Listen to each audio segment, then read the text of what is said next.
திரு KC. Palaniswami திருச்சிக்கு வந்த திரு அமித்ஷாவை சந்திக்காம டெல்லி வரைக்கும் போயிருக்கிறார் திரு எடப்பாடி பழனிசாமி. என்னவா இருக்கும்? நீங்க யார் உள்ளே யார் வெளியேன்னு சொன்னீங்க.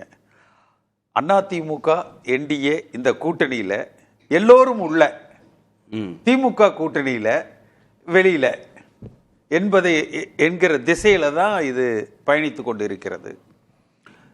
சென்ற நாடாளுமன்ற தேர்தலில் போட்டியிட்ட முழுமையான என்டிஏ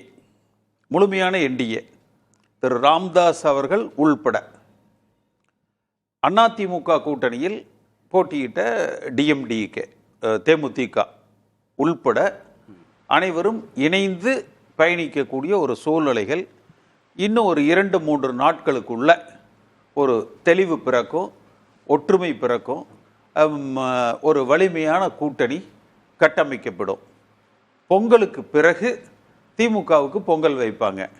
அந்த கூட்டணியிலிருந்து காங்கிரஸ் ஒருவேளை வெளியில போகலாம், அல்லது விஜய் ஒருவேளை, அது வாய்ப்பு குறைச்சல், ஒருவேளை என்டிஏ கூட்டணியில் இணையலாம். ஆனால் இணையலாம், அதுக்கு வாய்ப்பு குறைச்சல். அல்லது ஒருவேளை காங்கிரஸ் வெளியில் போகலாம். திரு அமித்ஷா அவர்கள் அந்த ஒரு பட்டியல் பேசும் பொழுது, சமீபத்தில் புதுக்கோட்டையில் பேசும் பொழுது சில அமைச்சர்கள் அவர்களது நடவடிக்கைகளை பற்றியெல்லாம் பேசியிருந்தார்.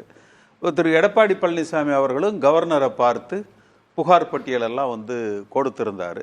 அதனுடைய மேல் நடவடிக்கைகள் பொங்கலுக்கு பிறகு தமிழகத்தில் தொடங்குவதற்கான வாய்ப்புகள் இருக்கும். இல்லை, இவ்வளவு சந்தோஷமான விஷயங்கள் நடக்க போகுதுன்னா திருச்சியிலேயே 2 பேரும் சந்திச்சிருக்கலாமே, திரு அமித்ஷாவும் திரு எடப்பாடி பழனிசாமி. அதாவது எப்படி திரு மோடி அவர்களுக்கு அமித்ஷா எல்லாமுமாக ஒருங்கிணைக்கிறாரோ, அது மாதிரி திரு எடப்பாடி பழனிசாமி அவர்களிடத்தில் வேலுமணி ஒருங்கிணைக்கிறார்.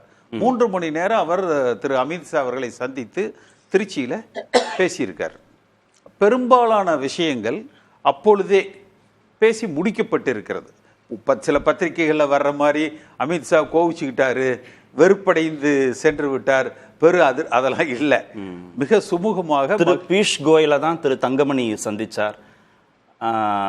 அதுக்கப்புறம் அமித்ஷா சந்திப்பு நடக்கவே இல்லை அப்படின்லாம் சொன்னாங்க. வேலுமணி 3 மணி நேரம் திரு அமித்ஷா அவர்களை சந்தித்து பேசியிருக்கிறார். அதற்கு இறுதி வடிவம் தன்னுடைய ஒப்புதலை கொடுப்பதற்கு திரு எடப்பாடி பழனிசாமி இன்றைக்கு டெல்லி சென்றிருக்கிறார். இந்த முழுமையான ஒரு வடிவம் இன்னும் 48 மணி நேரத்தில், இன்று இரவு துவங்கி 48 மணி நேரத்தில் ஒரு முழுமையான ஒரு வடிவம் இந்த கூட்டணி பெற்றுவிடும். திரு அன்புமணி அவர்கள் இன்றைக்கு திரு எடப்பாடி பழனிசாமி அவர்களை சந்தித்திருக்கிறார், தொடங்கி வைத்திருக்கிறார். பெரியவர் திரு ராம்தாஸ் அவர்களும் இந்த கூட்டணிக்குள்ள வருவதற்கான சாத்தியக்கூறுகள் மிக அதிகமாக இருக்குது. திரு பன்னீர்செல்வம், திரு தினகரன் இருவருமே மீண்டும் என்டிஏக்குள்ளேயே வருவதற்கான பேச்சுவார்த்தைகள் வர்றாங்க. நான் இதை உங்களுக்கு இப்ப இல்ல, 6 மாசத்துக்கு முன்னாடியே சொன்னேன். சென்ற இப்ப 2-3 நாளைக்கு முன்னாடி இதுலயும் கூட நான் சொன்னேன், எல்லோரும் இணைந்து என்டிஏ கூட்டணியில பயணிப்பார்கள்.